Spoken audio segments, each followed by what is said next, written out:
నాకు తెలిసిన పోతరాజులు వేరు.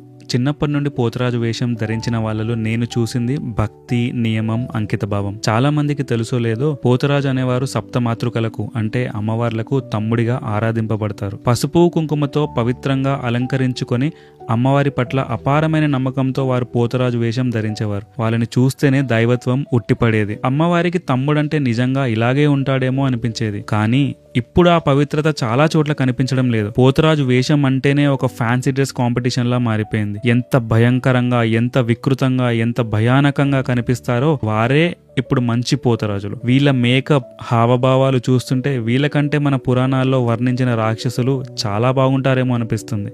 ఇంతకు ముందు పోతరాజు వేషం వేసేవారికి ఒక చరిత్ర, అమ్మవారు అంటే పవిత్రత కనిపించేవి. ఇప్పుడు ఒక 15 ఏళ్ల పిల్లవాడు కూడా పోతరాజు అయిపోతున్నాడు. మన సాంప్రదాయాలను జరుపుకోవడమే కాదు, వాటికున్న భక్తి, పవిత్రత, గౌరవాన్ని కాపాడుకోవడం కూడా మన బాధ్యత.